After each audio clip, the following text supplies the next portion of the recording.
Olá, seja bem-vindo! Esse é um vídeo sobre uma das grandezas mais importantes para a compreensão da rotação, o momento angular. Uma das maneiras de compreender as rotações é por meio de uma analogia entre as grandezas da translação e da rotação, ou seja, entre as grandezas lineares e as grandezas angulares. Por exemplo, quando temos nas translações as posições, temos nas rotações as posições angulares. Temos velocidades lineares nas translações e nas angulares, no movimento angular, temos a velocidade angular. Temos aceleração linear, aceleração angular. A massa, que representa a inércia de um corpo nos movimentos de translação, nos movimentos de rotação tem um correspondente, que é o momento de inércia. A energia cinética de translação também tem um correspondente análogo nas rotações, que é a energia cinética de rotação. As forças na translação têm um correspondente, que são os torques nos movimentos de rotação. Agora pense na grandeza momento linear. O momento linear, que é definido como o produto da massa pela velocidade, nos ajuda a compreender as colisões.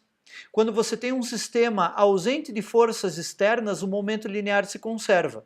Aliás, essa é uma das grandes leis de conservação da física, a conservação do momento linear.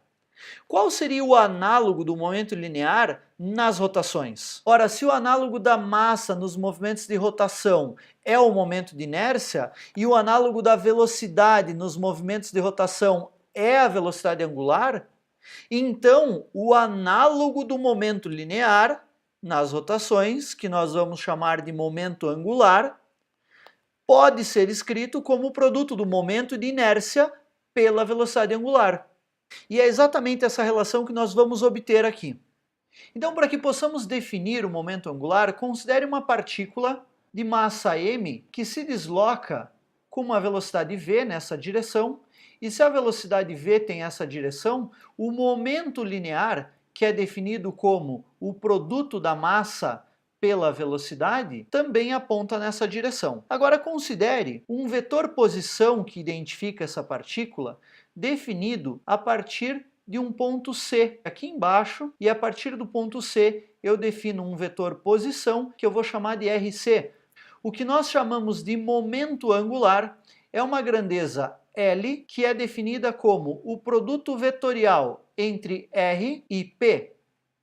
Neste caso, eu estou falando do momento angular em relação ao ponto C, porque se tomarmos um outro ponto, por exemplo, se eu tomar um vetor posição nessa direção aqui, definido a partir de um ponto A, repare que o vetor posição RA, ele torna-se paralelo ao P, ao vetor de momento linear. Ou seja, o momento angular em relação ao ponto A seria zero, pois o R é paralelo ao vetor P, o RA nesse caso.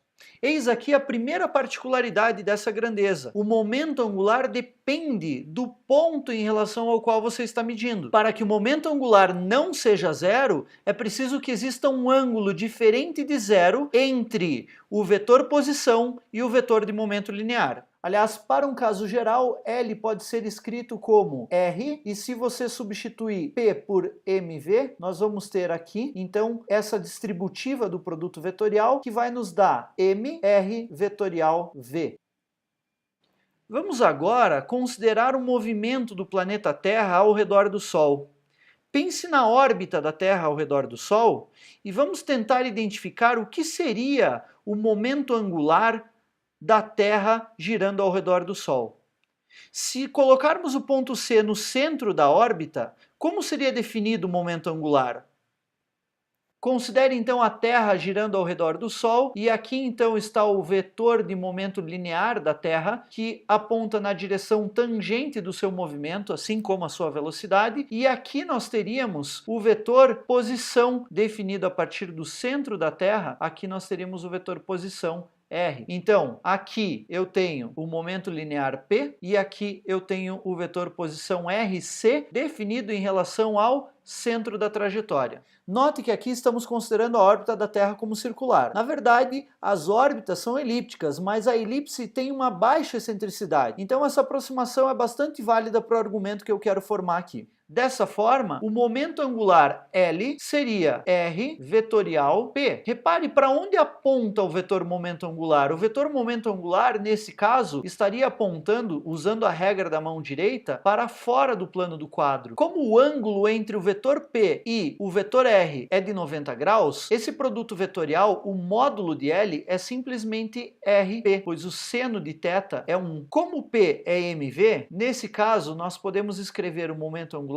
como RMV. Repare então que quando a Terra ocupar essa posição aqui, nós teremos um vetor posição a partir do centro que possui o mesmo módulo e um vetor de velocidade, portanto um vetor de momento linear, que continua sendo perpendicular à trajetória. Portanto, o vetor momento angular se conserva nessa trajetória circular. Para qualquer ponto da trajetória, o momento angular é o mesmo. Dizer que o momento angular se conserva é equivalente a dizer que a derivada do momento angular em relação ao tempo é igual a zero. Vamos então dar uma olhada um pouco mais profunda no que seria a derivada em relação ao tempo do momento angular L. Ora, seria a derivada em relação ao tempo do produto vetorial R vetorial P. Usando as propriedades distributivas para a derivada em relação ao tempo desse produto vetorial, nós teremos o seguinte: R vetorial, a derivada em relação ao tempo do vetor P, mais a derivada de R em relação ao tempo vetorial, o momento linear P. Repare que esse termo aqui se refere à velocidade. E aqui então eu tenho um produto vetorial da velocidade pelo momento linear, mas a velocidade é paralela ao vetor momento linear, porque momento linear é definido como produto da massa vezes a velocidade. Isso significa que todo esse termo aqui é igual a zero. Ou seja, a derivada em relação ao tempo ou a taxa de variação do momento angular no tempo é igual a R. E o que é esse termo aqui? Esse termo aqui, ó, a derivada do momento linear no tempo é simplesmente a força. Então nós temos um produto vetorial do vetor posição pela força, no caso a força externa. Então o que eu estou dizendo para você é que a taxa de variação do momento angular no tempo é igual ao torque das forças externas. Isso é um resultado extremamente importante, porque a taxa de variação do momento linear no tempo é a força, e a taxa de variação do momento angular no tempo é o torque. Ou seja, temos aqui mais uma analogia entre os movimentos de translação, as leis físicas para os movimentos de translação e de rotação. Se voltarmos a observar essa figura, repare que a força que atua sobre a Terra aponta na direção do Sol, a força gravitacional. Ou seja, o produto vetorial entre R e F é zero. Ou seja, no movimento de rotação da Terra não existem torques externos. Portanto, na não existência de torques externos, não haverá variação do momento angular. É por isso que eu dizia anteriormente que aqui, para qualquer ponto da trajetória, o momento angular é o mesmo. Vamos olhar agora como se calcula o momento de inércia de um disco homogêneo. Considere então que temos um disco girando em relação ao seu centro de massa. Seu centro de massa aproximadamente aqui, então há um movimento de rotação, uma velocidade angular nessa direção, ou seja, o vetor momento angular aponta para fora do plano. E para que eu possa calcular o momento angular, eu vou identificar o vetor posição para um elemento de massa dm, que está localizado aqui, ó. Então aqui eu tenho um elemento de massa dm identificado por um vetor posição r. Note que dm gira junto com o disco e sua velocidade linear aponta para cá. Essa aqui então seria a velocidade linear do elemento de massa dm e, portanto, o momento linear também aponta nessa direção. O momento angular é definido então como R vetorial P. Como o ângulo entre V e R é de 90 graus, esse produto vetorial entre R e P vai ser simplesmente RP, ou seja, L pode ser escrito como RP. No entanto, como estamos falando de um elemento de massa dm, eu vou escrever uma expressão para o elemento de momento angular dl aqui, que seria igual a R vezes, como o momento linear é mv, aqui eu vou ter v dm. Agora, trabalhar com a velocidade linear numa rotação é sempre complicado, porque para cada r diferente você tem um v diferente. Então é melhor trabalhar com a velocidade angular ômega. A relação entre a velocidade linear e a velocidade angular é v igual a ômega vezes r. Se fizermos essa substituição aqui, então eu tenho um elemento do momento angular dl igual a r, que multiplica ômega r, que multiplica dm. Reorganizando os termos, temos um dl igual a ômega r quadrado dm. Como queremos um momento angular total, eu posso considerar a integral de todo esse termo, ômega r quadrado dm. Note que ômega é constante, então ele é o mesmo para qualquer ponto. Então eu posso tirar da integral, o que me dá uma integral de r quadrado dm. Agora lembre que a integral de r quadrado dm é o momento de inércia I. Portanto, podemos escrever o momento angular do disco como I vezes ômega. Lembre que no início desse vídeo eu te disse que se o momento linear é definido como a massa vezes a velocidade, então o momento angular deveria ser possível obter uma expressão para o momento angular como o análogo da massa, momento de inércia, vezes o análogo da velocidade, velocidade angular. E é exatamente isso que nós temos aqui. Eu disse para você que o momento angular depende do ponto. O curioso é que para esse disco, se nós fizermos o cálculo para o centro de massa, no entanto, se você considerasse um vetor posição em relação a qualquer ponto, mesmo um ponto fora do disco, um vetor posição r, desde que o disco esteja girando em torno do seu centro de massa, o momento angular em relação a esse outro ponto A também seria dado por L igual a I ômega.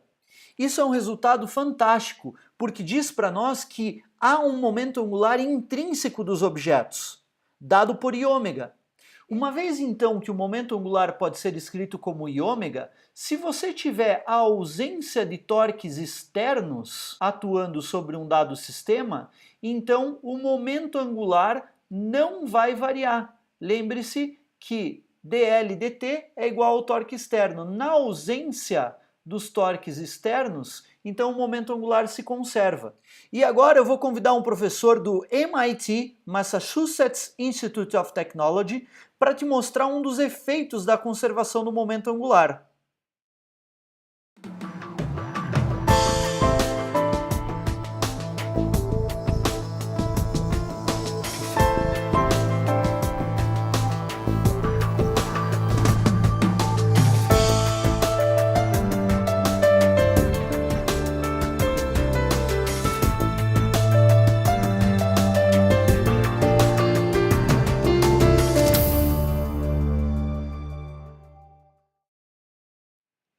O que nós vimos é o seguinte, que ao aproximar os halteres do seu corpo, o professor diminui o seu momento de inércia. Consequentemente, a sua velocidade angular precisa aumentar para que o L permaneça constante, uma vez que não há nenhum torque externo agindo sobre ele. E esse é o efeito da conservação do momento angular. Por fim, vamos retomar algumas analogias. Enquanto nas translações o momento linear é definido como a massa vezes a velocidade, aqui vimos que é possível definir um momento angular intrínseco como o produto do momento de inércia pela velocidade angular. Enquanto nas translações a derivada no tempo do momento linear nos dá a força ou a resultante das forças externas sobre um corpo, a derivada do momento angular no tempo nos fornece o torque ou a resultante dos torques externos sobre um corpo. Na ausência de forças externas, o momento linear se conserva. Na ausência de torques externos, o momento linear se conserva. Ficamos por aqui, vejo vocês no futuro.